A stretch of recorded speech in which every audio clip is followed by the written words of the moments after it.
Hello, friends, and welcome back to day 27 of our Polar Parrot fish fry journey. Can you believe it? Almost 4 weeks of watching these tiny lives grow, change, and amaze us. Well, here's a quick recap of day 26. We saw first hints of colors deepening. We saw that the leaders often tend to be brighter, whereas the followers are slowly but surely getting there. We also saw that the parents were stepping further back, giving Fry their independence. And today, something fascinating is happening. The Fry aren't just growing individually anymore, they are starting to move together. But here's the question, are they really learning to swim as a team? Or are rivalries still pulling them apart? Well, let's find out. So, first, let's take a little bit of a look and see our first impressions of day 27 fry. So, when you look at the tank, you see that the fry are noticeably bigger. Their bodies are a bit rounder and their fins are more defined. At the same time, their movements are a bit smoother, so it's less frantic, and therefore the swimming also seems quite purposeful. Now, some fry are sticking together in smaller groups and they are darting almost in sync. So it's like watching children during recess. Some run around wildly while others start playing games together. It's a little chaotic, but there are hints of teamwork. And think of it of like an orchestra warming up, instruments tuning separately, but occasionally you hear moments when they come together in harmony. Now, we'll have to today analyze shoaling behavior, because this shoaling behavior is the first steps of teamwork. So, what do you mean by shoaling? It basically means safety in numbers. So, group swimming helps protect the fry against predators. And the reason is simple, when they swim together, they appear bigger.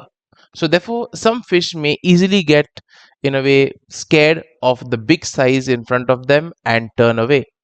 Secondly, the sheer number can also scare the other fish.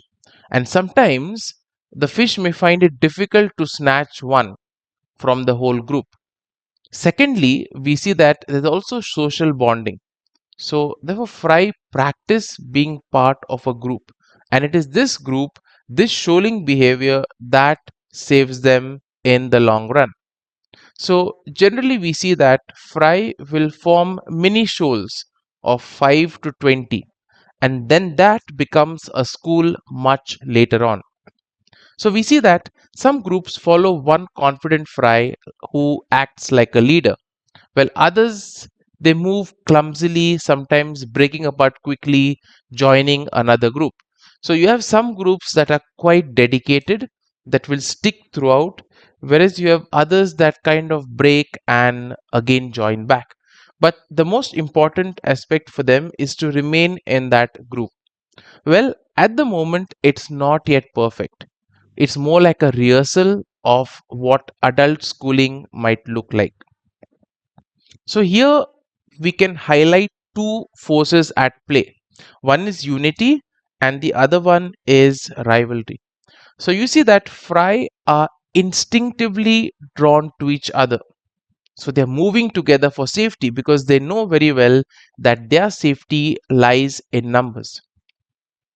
On the other hand, you also have a little bit of rivalry creeping in. They now have to compete for food, for space, and even small dominant roles. For example, in the aquarium, the fry have to chase after food. So, therefore, some fry will chase food aggressively, disrupting the group flow. So it's like kids learning to play soccer. Some chase the ball selfishly, others learn to pass. But teamwork, as we know, takes time. On the positive side, this rivalry sharpens survival skills. So while shoaling strengthens group protection, the rivalry helps them to be sharp and to, get out of danger in the future. And both are essential at this particular stage. Now, let's take a look at the feeding dynamics of these fry. So we'll see that the leaders will dart to the food first, whereas the followers will somehow trail behind. And you'll also see mini-shoals sometime breaking apart at feeding and then they'll regroup after. So food here is the great test of teamwork. So the question is, can they balance cooperation with competition? Well, what do you think? Do let us know that in the comments. Here's a practical tip for all you hobbyists over there. As we have said many times, with this competition, some get the prize, others are left behind. How can we ensure that everybody gets equal food? Well, the answer to that is putting food in multiple spots in the tank. Now, this is beneficial for a number of reasons. Firstly, it can reduce rivalry, it can encourage group feeding. So, if you have in multiple spots, you'll see multiple groups going to different spots. That is beneficial. Next, there are some who are shy. So, those shy fry who are left behind can benefit if you put food in multiple spots. Now, even in nature, we see that balance is key. Too much competition weakens a group, but too much dependence also dulls individual strength. So, having seen the fry and having focused on them all this time, let's now take a look at the parents' role on day 27. So, as you can see, the parents are patrolling less. They're watching from the edges. So, they rarely intervene unless there is some kind of danger or emergency. So they are like silent referees, letting the little players work out their own game. And this reduced role, in a way, encourages fry independence while still offering reassurance at the same time. So let's come back to today's question. Are the fry really learning teamwork, or are we looking at rivalries getting stronger? Well, the answer to them is both. Unity gives safety, rivalry gives strength, and nature balances the two.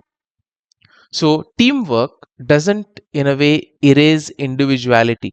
In fact, groups are strongest when leaders, followers, and even the cautious observers all play their part. And the beauty of day 27 is watching individuality and community grow side by side.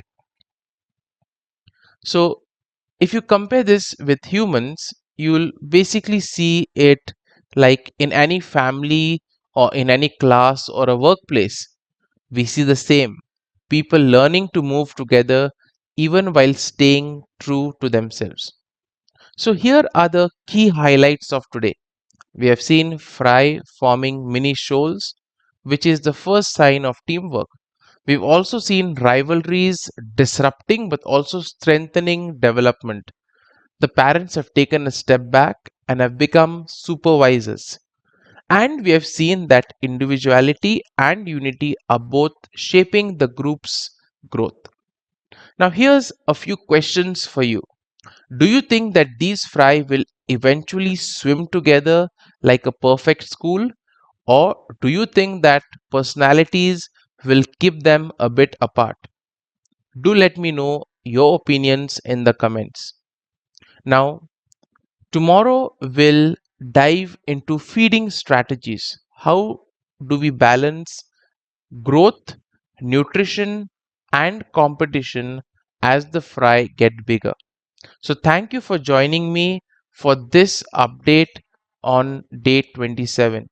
So day 27 shows us that life is always a dance between standing out and coming together.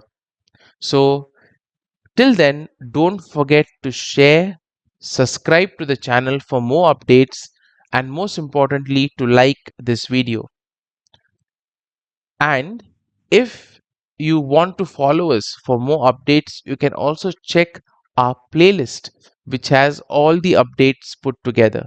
So, see you tomorrow for day 28. And till then, happy fish keeping.